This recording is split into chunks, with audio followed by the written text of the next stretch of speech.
What's going on, Macro Perspective peeps? Seamus and Marcos back again with another great episode. I'm actually super excited for this one personally. Y'all can listen however you want. You'll love this, but for me personally, it's great. We've got Toni Bauer on. She was a direct mentor of mine when we were doing the PN courses, and Marcos and I get the chance to connect with her today. But Toni, there's a little bit of history here around you. You were at one point part of Precision Nutrition, part of a nutrition challenge. You won $10,000 and then also have now become a coach yourself. So you've definitely drank the Kool-Aid and you coach the Kool-Aid. But Yes. would you mind introducing yourself a little bit of your history, primarily I guess around precision nutrition, because that's where most of our topic will be today. Yeah, for sure. I have, obviously my name's Toni, but I have been in the health and wellness industry for over 20 years. I started way back, owning my own business at one time, personal training and working with clients. It was back in the boot camp phase. So that was kind Oh of yeah. my first thing. And I was living in Texas. So it was great. You didn't have any overhead. You could just do outdoor boot camps all the time. And that was kind of my first connection with working with clients. And, what happened at that time is I really, and, as coaches who work with clients, one of the first things I noticed is that there was this big disconnect between um, clients knowing what to do and how to do it. And at that time, I was really focused on the physical aspect of training and working with people. And, it came to my realization really quickly in those relationships that the hour, or if I was lucky enough to see them 3 hours a week, 3 sessions a week or something, those 3 hours were always drowned out by, or the hour a day was drowned out by the other 23 hours. And it did not matter how perfect their workout was or how great it was that they were, showing up consistently for that workout. If they weren't leaving and changing their behaviors at home, um, they're they usually weren't making progress towards their goals. And of course, in that space, a lot of times their goals were weight loss goals or aesthetic goals.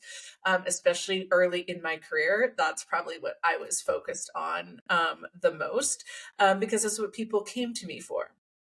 I know this is a long answer to your question, but this is really important because this really drives like a lot of where I am today. So what happened there is I immediately started looking for something to fill that gap. Like, how could I actually make people, and not make, or it was really help, right?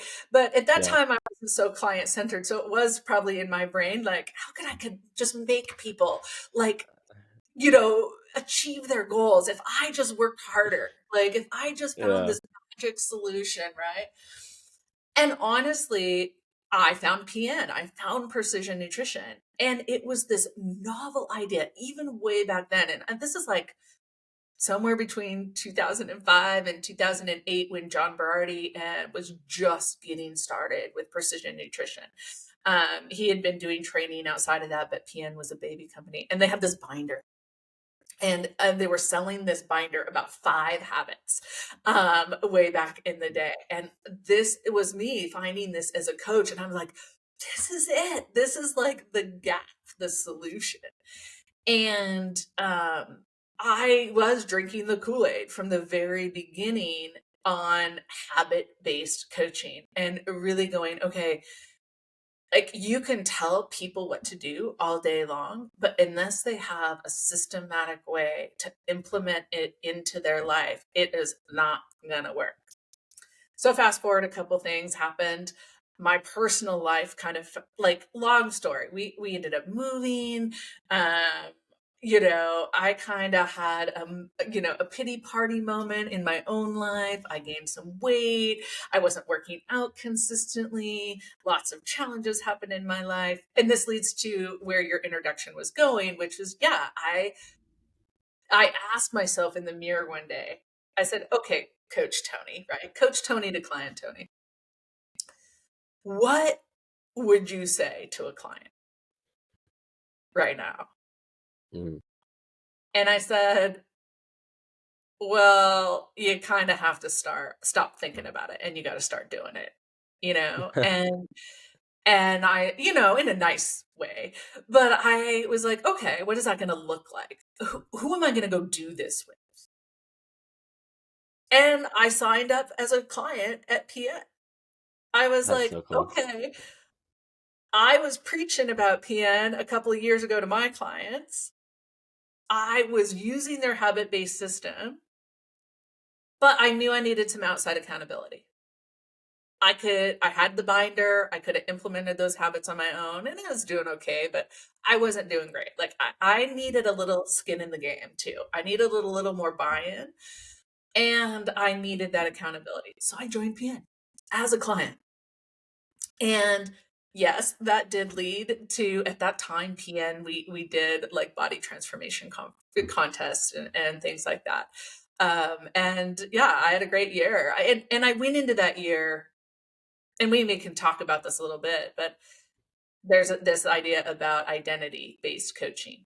And I really stepped into that space where I said, who am I going to be this year? Mm, And that's probably the first step I took in really like embracing a new identity in that moment. And yeah, I had a great year, and I never left PN after that. What ended up happening is at that time there was a coach named Krista Schaus. PN was still the Wild West. It was a startup company still. There was like there was about 10 employees, maybe 12 or something like that. wow. Wow. Yeah, tiny. It was a small company, and basically I was the first unofficial like assistant coach without like having the title. My coach just said, hey, do you just want to stay on and help me coach you know like the next group of people? And I was like, yeah. And so for a little, for a long time it was kind of an unpaid internship. I just stayed on at PN, and I basically volunteered my services, and I learned a ton. When you are all of a sudden behind the scenes coaching a couple hundred women at a time, you learn a lot really, really fast. Yeah. And later that year, I was kind of pursuing other opportunities. I was like, okay, I can't give my services away for free forever. Yeah. And Crystal Scott Dixon one day called me out of the blue and was like, can you just hang on? It was like August or September. She's like, can you just hang on till January?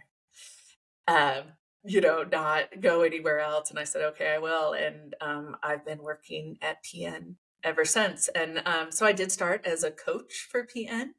Over the years, I have transitioned. I moved into, being an instructor for our level 2 coaching certification. I was able to revamp that whole certification to become national board certified through NBHWC. So that's been great. So I really stepped in around that same time into a director role. So I am now the director of coaching and education operations at PN. So oversee our on staff coaches, some contract coaches, and our instructors for both our expert guided level 1 and our level 2 courses. So I know you were like, give a short introduction, and that was really long, but that's kind of my story. That's kind of, I've been with PN for over a decade, and just been growing, and yeah, it's been great. I love it. I love No, it. I think the story actually is a great intro because it kind of talks about the arcs that you've gone through to like lead you and find your identity in coaching, find a place where you feel welcomed and heard, and then, kind of doing what everybody else maybe starts out not understanding, that it may just take a lot more time and kind of giving it away, like, versus being like, you're going to start signing up clients tomorrow. And I know I had I had a pretty similar story too, because I'm not sure if you're familiar with the Nutritional Coaching Institute, but that was Yes. like kind of a very similar thing. We started as a nutrition coaching company. Then it started into like how to teach methodologies and have application a little bit different. And then I think they've certified like 5,000 coaches or something like that. And I was kind of in your shoes. I was like the guinea pig of like, just like, hey, you're kind of an assistant coach and you're going to like go find a couple people just to do it for free. And then it was like a coaching job, like making some money out of college. And then now it's like I have to understand deeper things, in coaching outside of X's and O's. And, macro coaching is basically how I started, right? Was just analyzing data. Yeah. And, now it's definitely more about like the habit-based stuff in addition to, and, it's been, again, I think it's a very similar arc to kind of what I've experienced now doing this for like a decade as well. And I'm like, oh, I'm still wondering, like, what does it take to be a great coach? And that's my first question to you is like, in your eyes, what does it take to be a great coach? Yeah, I have two answers for that because we actually just did over the 2021 and 2022, we actually partnered with Changemaker Academy and did some in-depth research around this, actually asking that question. What are the characteristics? What does research tell us are the personality traits of a successful coach, right? Like Mm.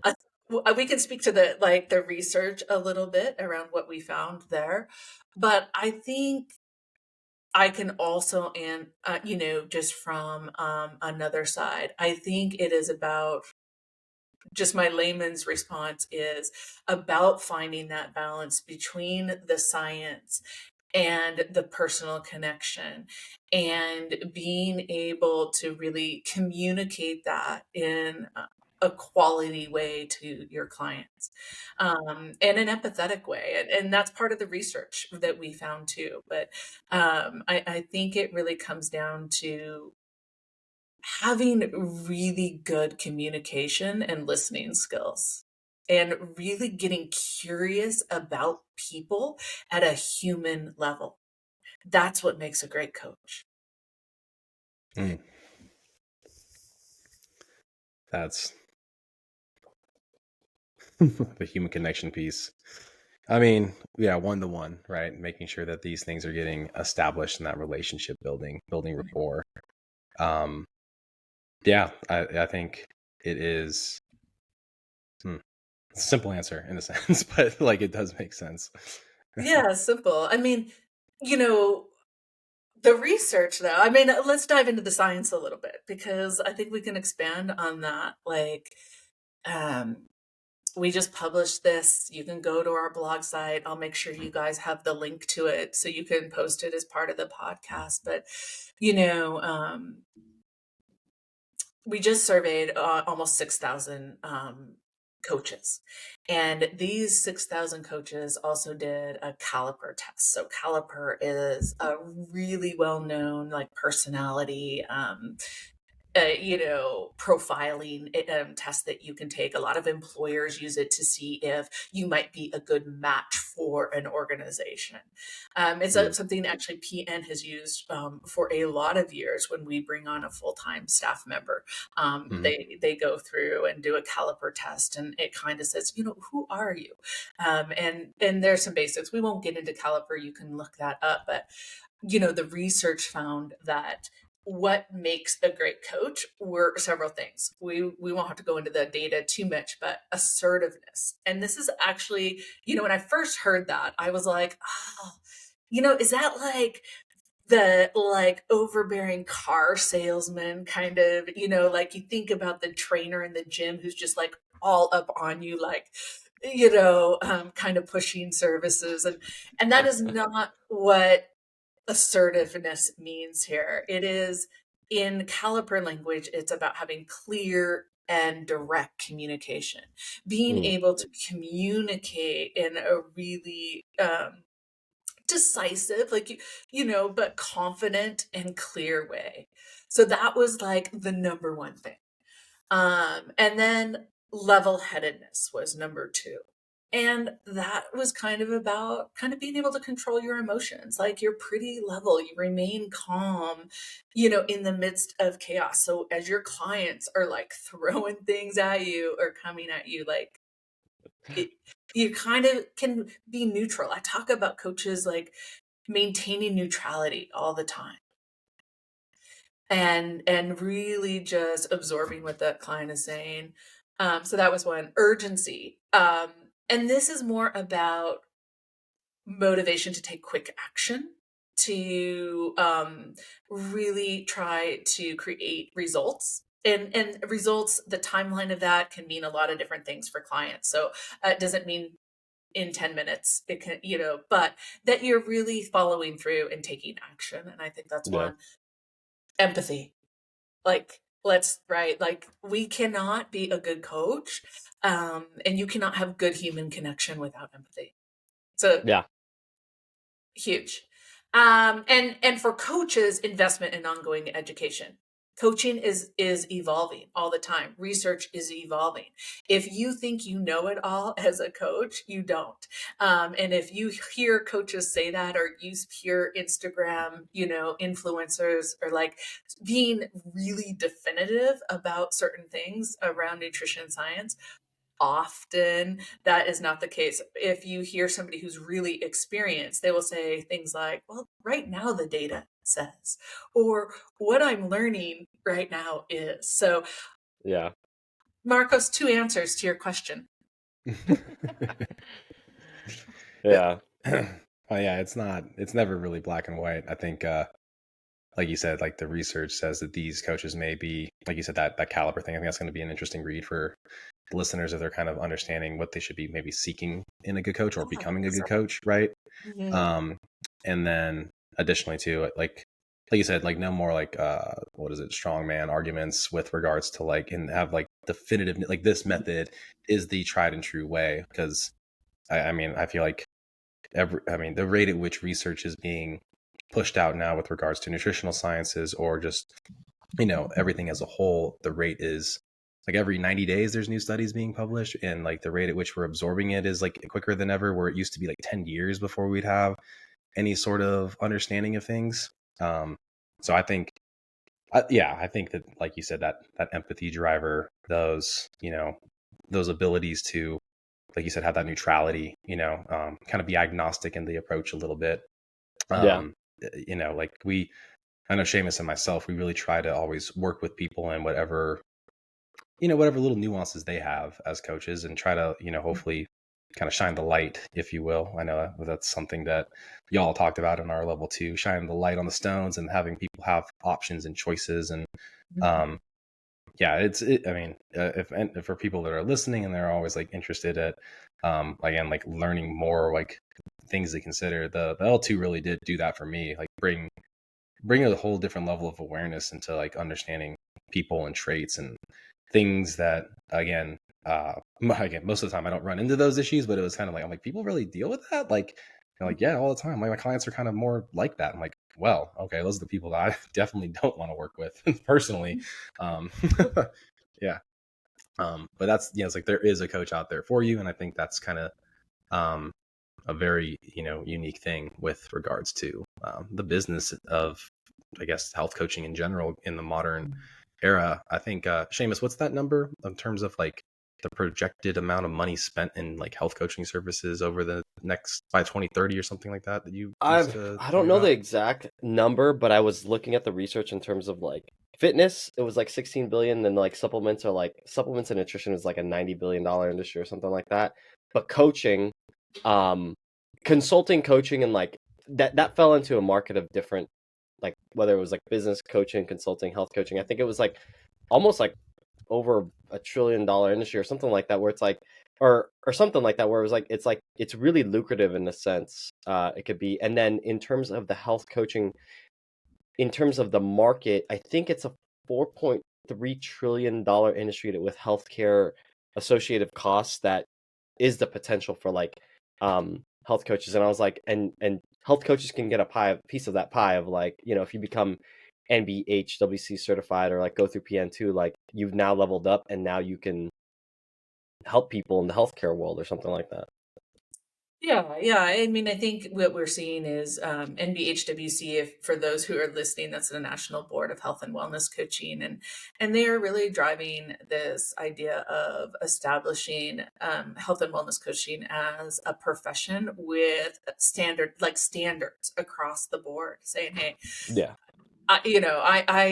so again, if you are out there as a consumer and you are looking for a health coach, that's kind of the gold standard right now. And, nutrition and health coaching is somebody who is NBHWC qualified. There's a lot of other qualified health professionals out there, so it's not something that your coach has to have that, but that's the way the industry is kind of trending a little bit. It's to say it's kind of this collective, I feel like, too, of coaches saying, hey, I want to hold myself to a standard, and I want my peers to hold themselves to a standard.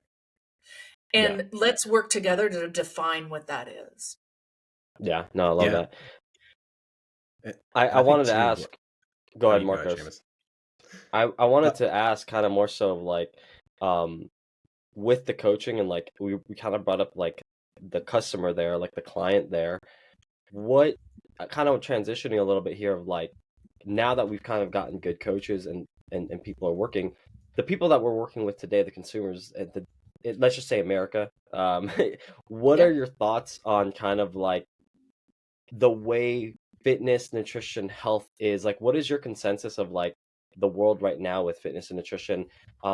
I mean, obviously there's social media, there's trends. I think the biggest trend right now, and I didn't even know it was like a verb, was Ozempification of life, like that, or all these things. Where do you think we're at here in 2024, kind of with like health and wellness for the general person?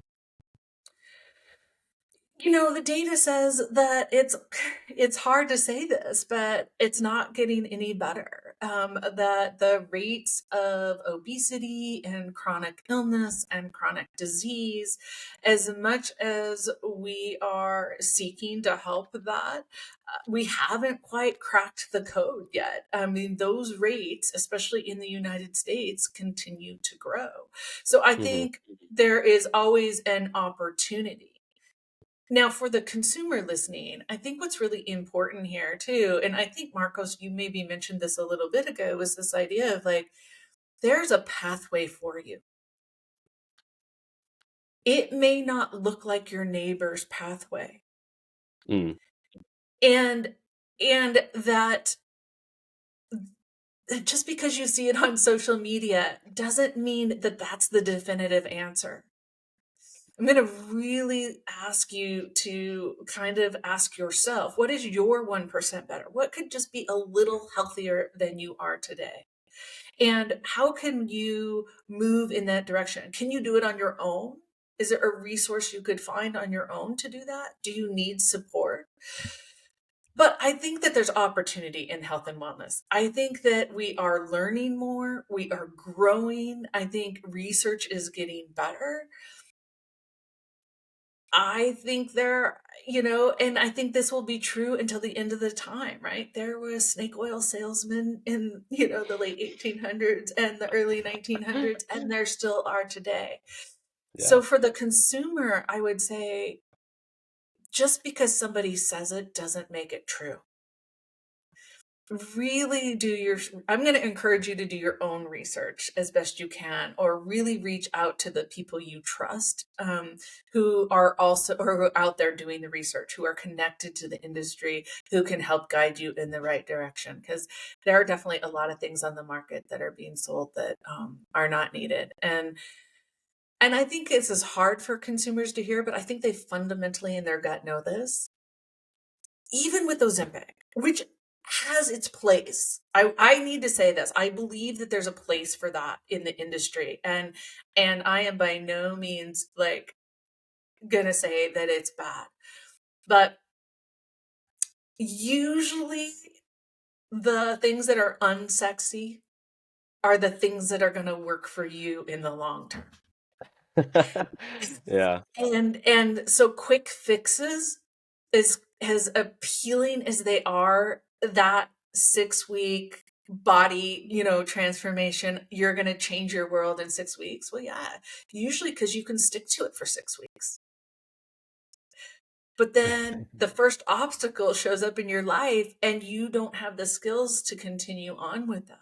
So as much as I hate to say, it usually comes down to those basic, deeper behavioral changes that are actually going to create And this is a term, if you are listening these days, that you're going to hear more and more, right? Create health span. It used to be that we were only focused on longevity and lifespan, but I love the combination of understanding health span. And for those people listening, basically what that means is just that no matter how long you live, that you're really looking to increase the quality of your health. And it's not just about living longer, but it's like, of the days I am living, how can I live at, and I'm not going to say the healthiest level, because perfectionism is a concept, and we're not looking for perfectionism, but where you feel like you're thriving, that you feel like you're living a really quality life. So, yeah. Yeah. We actually we used to use the term squaring the curve in our organization for Cenogenics, where you have that natural degradation, so you're kind of like falling off at the end of years of life and your longevity, but like our goal is to like be at the highest point possible, and then you just drop off, right? Like boom, you just fall off the ledge essentially, right? Yeah. And I like that, because that was like, again, what health span is really about, is like being in that optimal state. And again, it's not perfection related, but optimized for what you deem as necessary for your health and outcome related goals. Because I think health for everybody could be like, I'm playing with my grandkids at 75, 80, right? I'm going for hikes or hunts, or we've had all walks of life come through our doors and our, practice. And I really do believe that health span word is, it's kind of the sexy term. I think it's like kind of the thing that hopefully will continue to catch people's eyes. And I didn't, being a young professional when I came into the organization 5 years ago, I was 25. I'm like, I don't get why people are doing this. Now I'm getting to 30. My parents are getting older. I'm seeing things, they're reaching that age where, how much of how much correlative data can we have on my parents with like their VO2 max, their DEXA, their bone density, their all these little things that that are becoming more readily available for people, and that cost is coming down, which is great.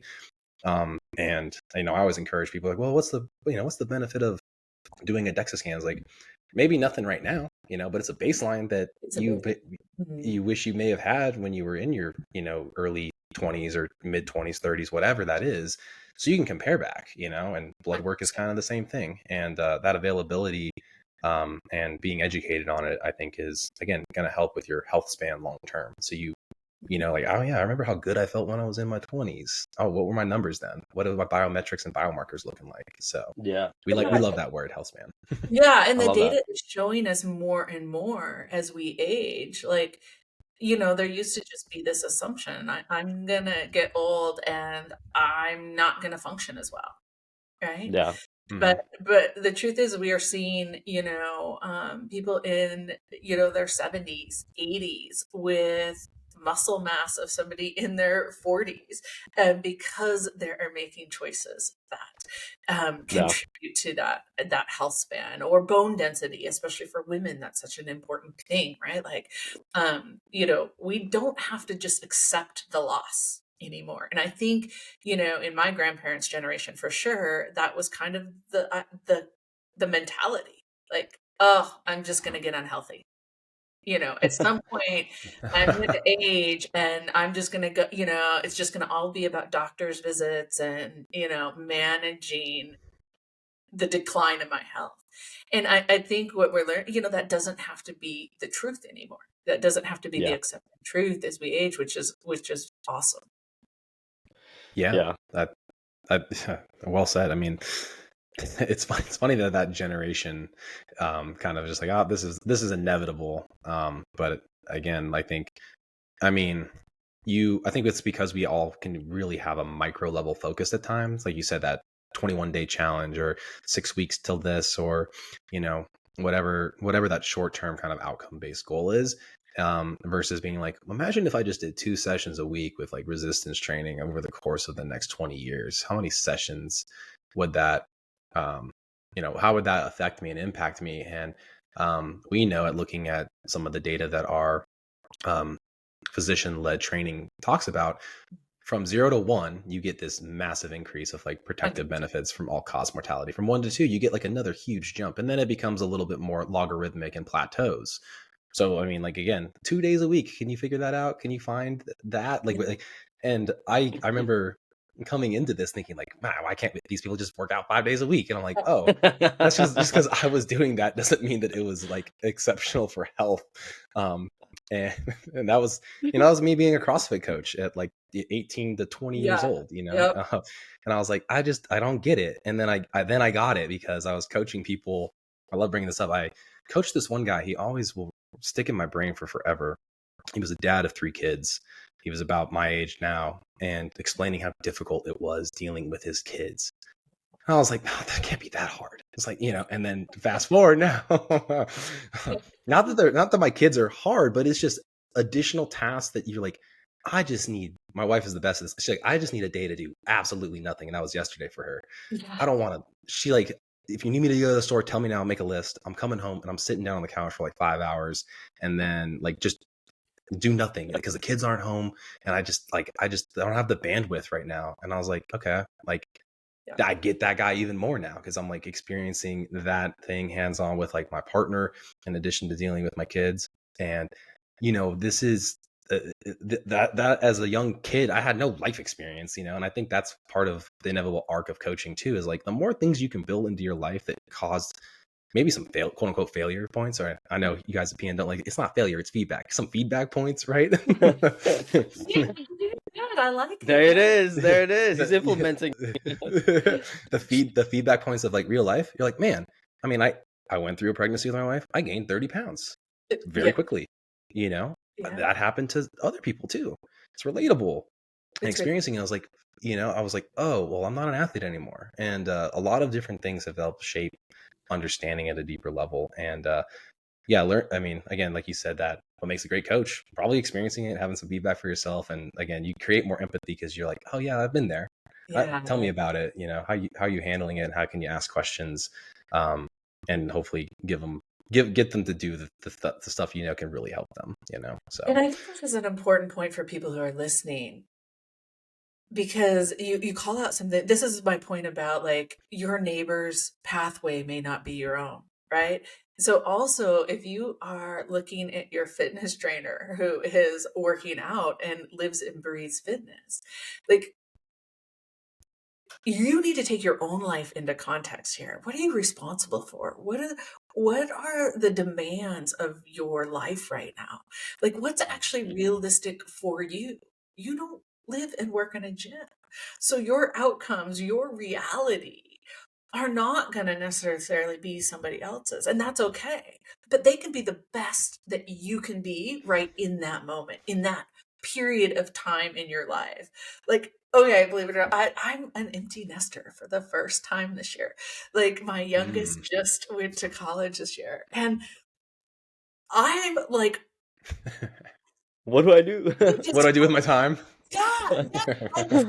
I'm rediscovering, like, wow, what do I have more time again to like kind of dedicate to some of these things. Like, I found myself like, there's lots of periods of time where, like, didn't want to track like what I was eating or my HRV, or like, I just didn't have the bandwidth. Like you said before, like you're talking about your wife, I didn't have it.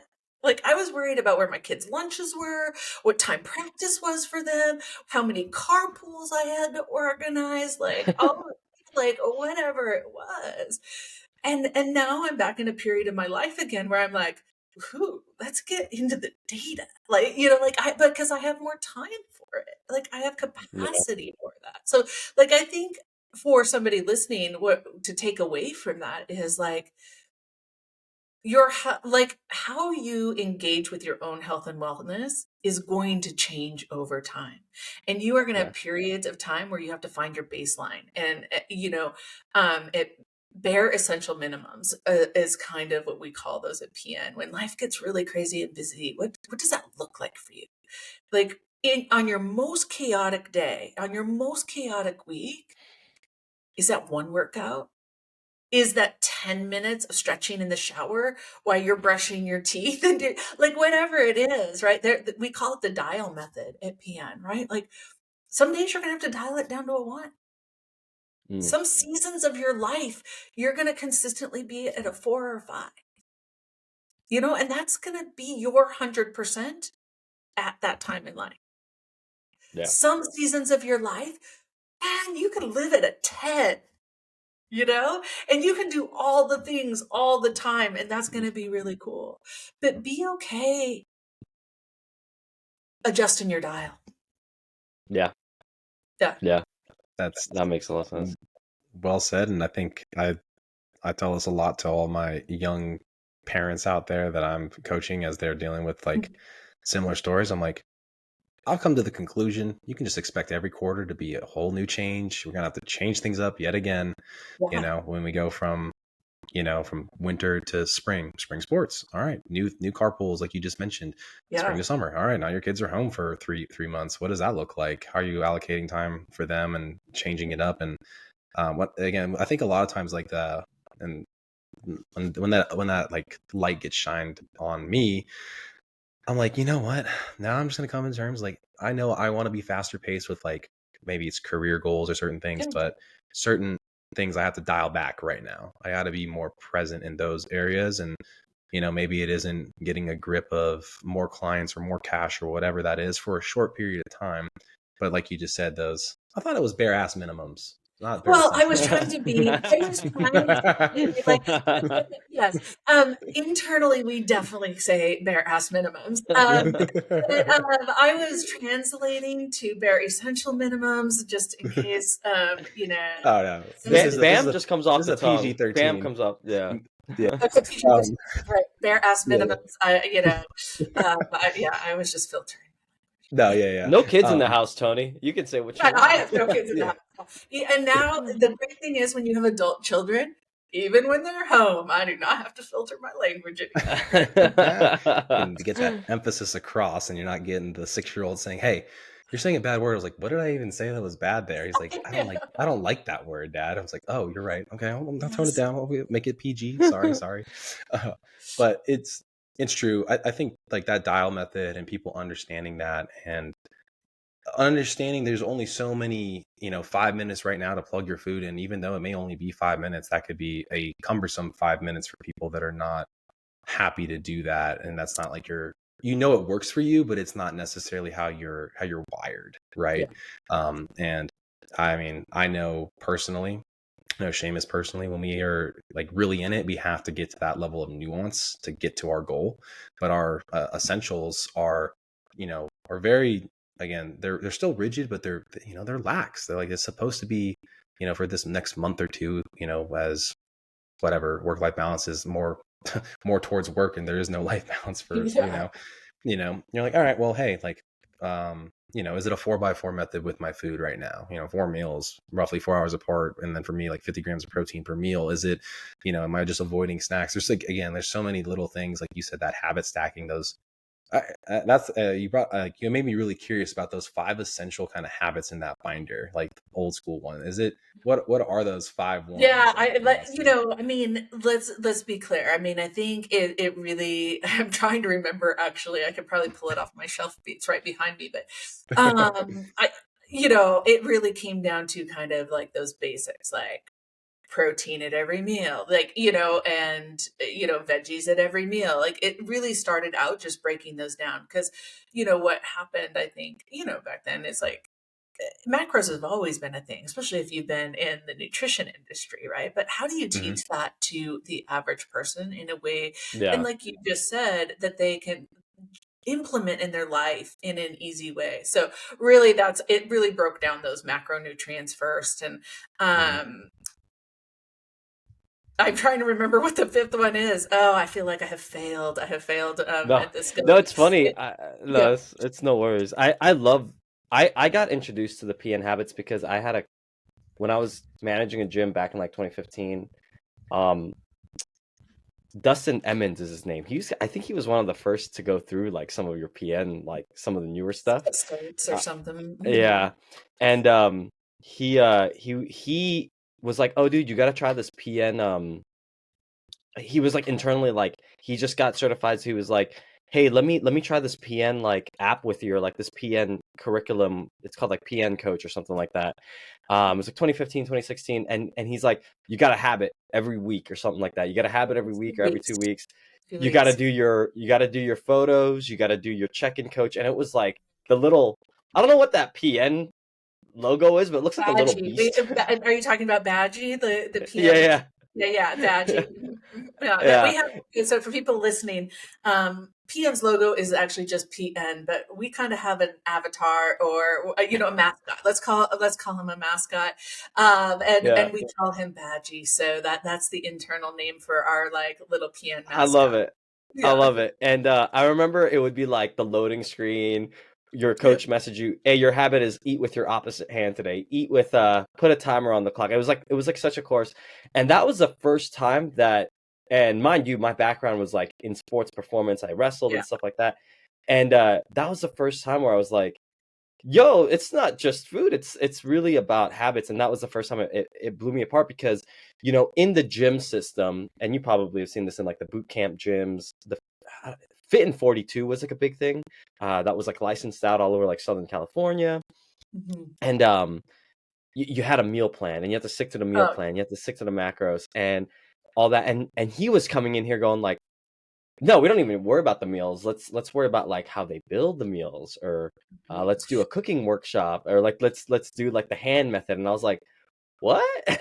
Yeah. For those listening, the hand method, that's a great takeaway too. Because anybody who, maybe you're not into tracking, maybe you are just getting started. Maybe like Marcos just mentioned, you're just focused on eating 4 meals a day, right? So the simple hand method is, I'll show it since I know some people may be watching, but it's basically a palm of protein, the thickness and the size of your palm. Can you just get a palm of protein at every meal, right? 2, maybe if you're a bigger guy or have lots of muscle, like, it's average. A fist of veggies. So like it's about a cup for most people, maybe a little bit more. A fist of veggies like at each meal. 2, if you're really up in your game in your micronutrients, you might be going for 2. A small cupped handful of our starchy carbohydrates. And I'm going to call that out differently because, that fist of veggies can also be fruit. Like we're not really getting too picky on the produce side of things, but, starchier carbohydrates. So think your grains, your potatoes, your rices, that kind of stuff. And a thumb of healthy fat. So that can be kind of oils too. So if you want to, kind of convert that to like a tablespoon or so of oil if you're cooking, and that's a PM method. Like that's a basic baseline, right? So at each meal, if I'm just kind of trying to get started with healthy eating, like that's a really simple entry level way. And the cool thing is you don't have to carry around, a tracking thing. You don't have to take pictures of your food. You don't have to weigh, you don't have to have scale on your counter in the kitchen. No, those are all great things depending on your goals and what you want to do, right? There's always a continuum. Yeah, But that's an easy way to start, to just say, okay, am I yeah, getting like a balanced diet? And that can be a way you can just start from the beginning. yeah, Well, the hand method is always, I think, a great thing. I know I use it with any client I work with or patient. I give the guide with the hand method approximations and a checklist so they can maybe record a little something because I want a little bit of feedback. Yeah, I love data, right? As a the Yeah, coach, professional calculator, right, data. Marcos? yeah, with the The, professional the professional calculator. And calculator, dude, that's the best, like one of my favorite PN resources. I use that thing like every day. Yeah, and and there is a public version for that. Like we have, there's a professional version of that, but there is a public, nutrition calculator on the website. So if you're listening and you want to go I, check it out for yourself, you I, can. I saw that recently. I didn't know if it was, is it just you don't get you just plug in your metrics and it kind of spits it out versus like kind Yeah, of going through the the nuances of it. professional side gives you a little bit more flexibility in kind of manually changing some of those markers depending on your client's goals and things like that.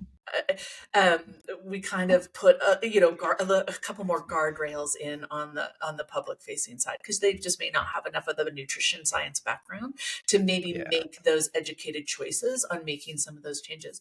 But the cool thing is it's going to give you your hand portions, and your hand is always with you. Like you don't have to have anything Hmm. else; it's always with you. So it's a good baseline.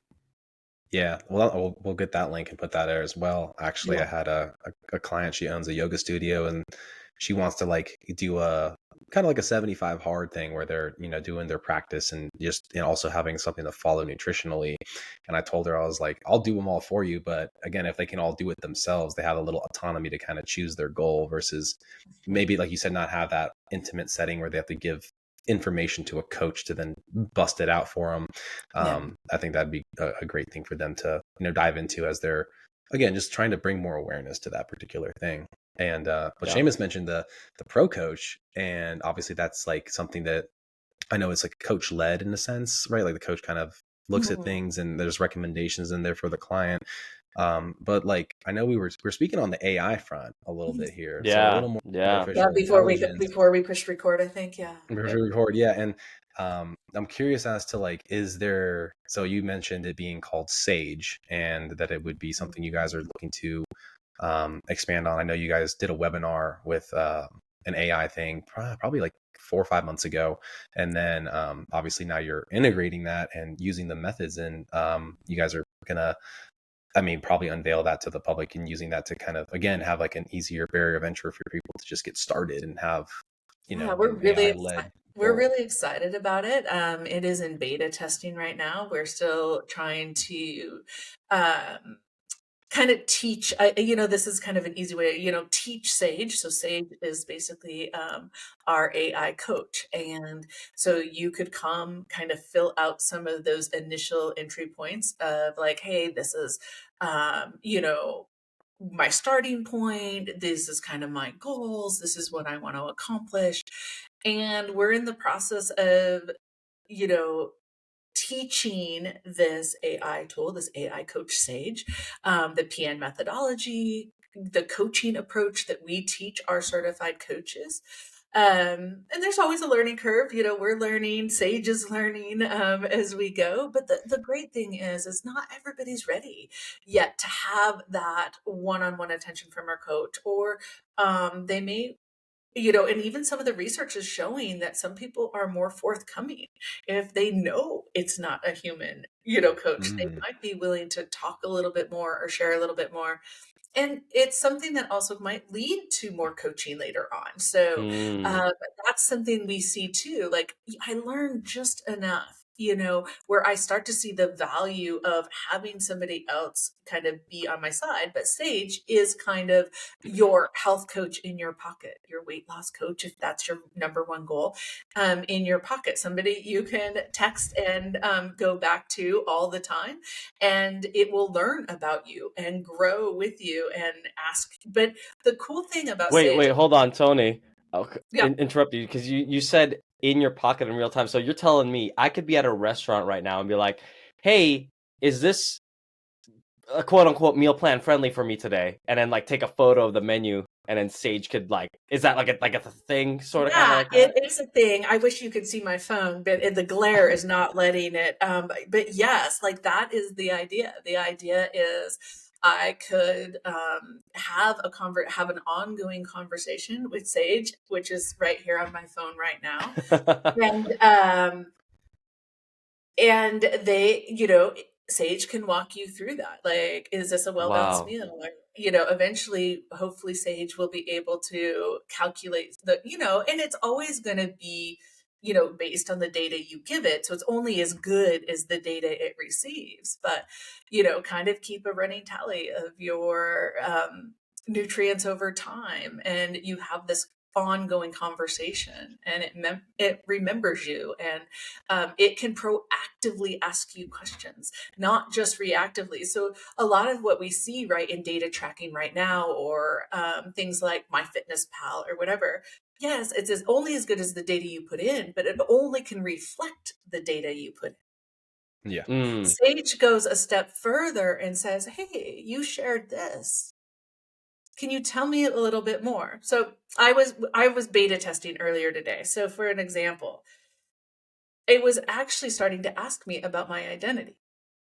Mm, And I said, and I answered as a fake client, but I said, I don't really know who I am. I feel like over the years as a wife and mother, I've focused on everyone else, and I'm not sure who I am anymore. There, Sage's answer. It's common to find oneself in a place where personal identity feels a bit lost or blurred, especially after years of prioritizing. And I'll skip forward, but later it says, let's start with a simple exercise to begin this exploration. Try filling in the blanks for the following statements. I consider myself a blank kind of person. I am a blank. People who know me well would describe me as blank. So it was starting to help me develop this understanding of what my behaviors might be, what choices or actions I might be taking. But as a Mm-hmm. confused client, it was helping me walk through that identity piece first before that.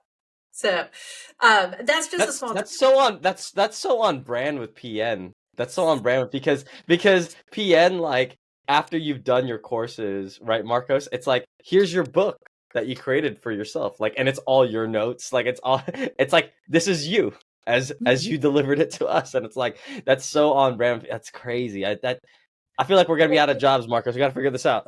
No, Yeah. 24/7.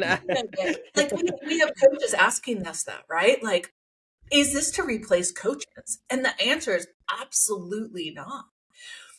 There is a place and a step that's essential for having that human connection, like we were talking about before.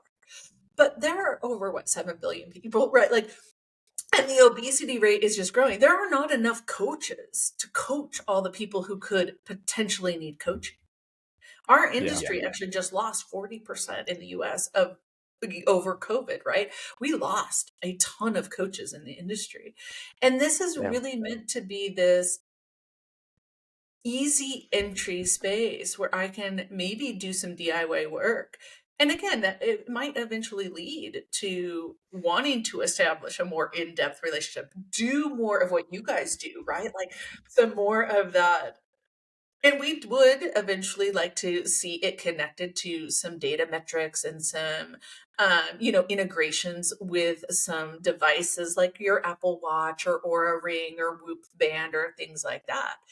But I think that there's always a place, though, for deeper integration like you guys do. You have a physician on staff with a healthcare provider, really understanding some of those other things. So we see it actually as a bridge towards that versus it as a replacement for coaching. There are people where can be a standalone thing that they start to pursue their health and fitness. So we're really excited about it. We hope to release it in 2024 out to the public. So we've been working on getting those app store approvals with Apple and Google, and we're well on our way there. And now it's really about just refining that user experience, that client experience with Sage themselves. So, and you may not be able to answer this question, but is it built off of like a GPT-4 or something along those lines, or do you know those? yeah, Or no, you're allowed I to share mean, anything like that? it is a large language model integration piece, and so I can't get into all the details because I'm not a developer.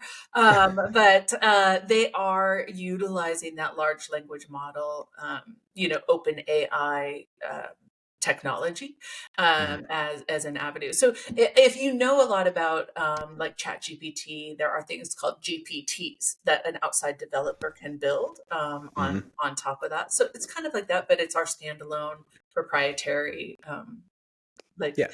so, and we're training Sage on our language models too, right? Like all of our certification, all of our coaching material, our blogs, our articles, like we're basically training Sage to understand the PN coaching methodology and our approach. Yeah, it's a complete opposite of Skynet. It's instead of destroying humanity, it's here to help humanity.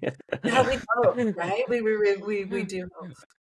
Yeah, and the AI revolution in 2023, I know it was like end of 2022 when it really was kind of going gangbusters, so to speak. And in the last year, we had all those GPT integrations and people building these things that do this, and other people that have maybe amassed thousands of episodes that they have we'll call it their proprietary coaching, you know what I mean, in a sense. And then they are using a large language model to parse through all their transcripts, or transcribe it first and foremost, then parse through it, then create suggestions based off of, like, as if that coach was coaching them, from that AI thing. And it's like, it's wild to think that, I mean, I can only imagine how many blog posts or how many articles that have been written in PN's, tenure at this point, where we're going, A lot. yeah, like almost 20 years on it, right? So it's like, you got a lot to learn, my little LLM friend, and parse it out. And I agree. I think, while it's scary maybe for some coaches to think, oh, this is just going to replace me, why should I do it? I mean, again, there's still, I think, a human connection. I think you mentioned that, like, humanizing it as like what makes a great coach. A lot of people still want to have that element. And I think, as much as I love technology, a lot of times too, I'm just like, the technology is only as good as then trying to talk about it with, I mean, tell Seamus, like, hey, I've been doing this thing with HRV lately just to talk about it. What do you know? And they're still just like piggybacking off of the experimental piece. And I agree. I think it is going to be, like you said, it's going to be a bridge, hopefully, for more people to then seek it out in long-term things. Or I think it might even be a post opportunity, like after someone's worked with somebody, like, maintenance maybe, I right? need Like, maintenance this. Yeah. yeah, absolutely. I mean, that is another thing, just to have that sounding board. And again, yeah, so, a coach in your pocket at any time. And that's another great thing, like, I'm sure you guys have boundaries on when you communicate with clients, and this is gonna, like, It's gonna this, be helpful. Yeah, it's gonna be yeah, helpful. I mean, I'm excited about it. Like, I'm personally wanting to get an AI coach, because, like, my fiance, she got the Tony Robbins AI on her phone. She got to beta test it, okay, and cool. it was him saying her name and coaching her in these sound bites, and it's like, it sounds exactly like him. And you're like, to be seen by the person Yeah. that you want to be coached by, like a Tony Robbins or something like that, you kind of like get giddy, and you're like, oh snaps, like, you're like, it's crazy. But no, it's phenomenal. I'm excited for AI. I'm excited to see what it does with the nutrition and fitness and all that. I have some questions for you after, though, Tony, for sure, in terms of like commercialization and things like that. But I know we're coming up on an hour. I want to make sure that we're just respectful of your time. Marcos, any last questions to finish off here? There was another piece we talked about before we started. It was the AI thing, and there was one thing else, and I can't remember. Tony, do you remember what it was? I'm trying to think. Trying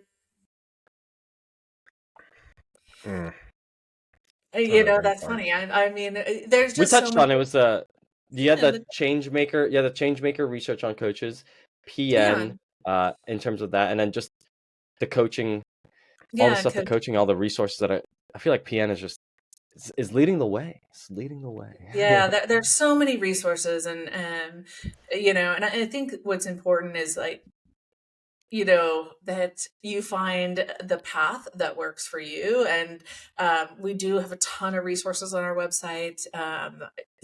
So many free blog articles. And again, I made a list of some of the ones that we talked about, Yeah. in terms of making sure, like the dial method and hand portions and the public facing nutrition calculator, those types of things. So we'll make sure you guys get the links to that. I'll say one thing. PN, you guys are really good at really making sure it's delivered. Like, 1, 2, 3, 1, 2, and here it is again. Like, not in like a not overbearing way, just like making sure you got the, cross the T's and dot the I's, and making sure every single thing is succinct. So, with that being said, I think this podcast delivered on that for sure. I think I think the listener will like it. The coaches will like it. But I think the future of this, I think, is this is just one piece of an ongoing conversation. Health and wellness is going to be here forever. And whether it's Ozempic or AI or whatever it is, I think the consumer at the end of the day, like Tony said, has to find a way to figure out their own path and carve that path amongst this new data. Like Marcos even said, data is coming out faster than ever. So it's going to be constant confusing. So you got to go to trusted resources like PN and the coaches from PN and NBHWC or all these folks. But Tony, any last words, any places that people can find you or anything else that you can kind of close off with, though?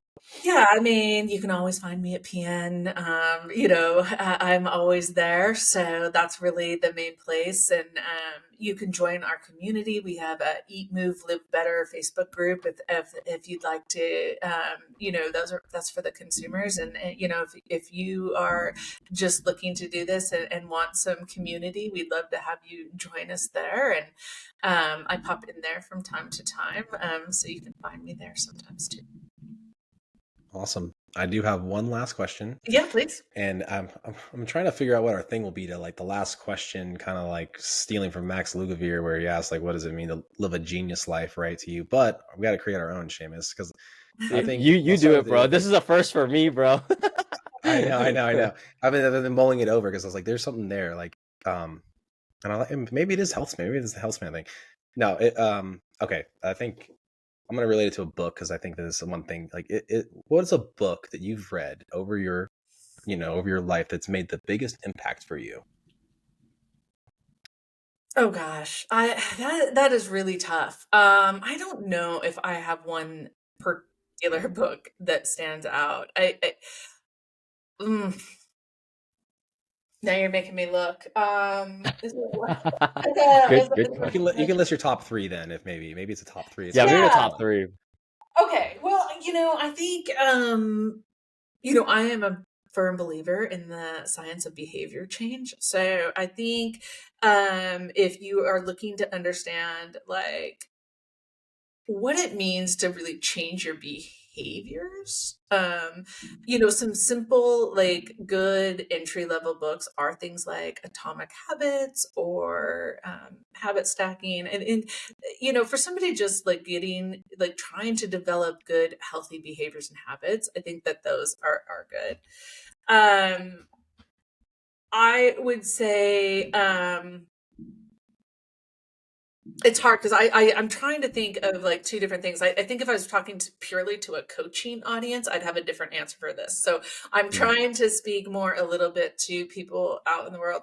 Dr. Peter Attia has outlived. Like his newest book is really good, and it really talks to and speaks to that piece about health span.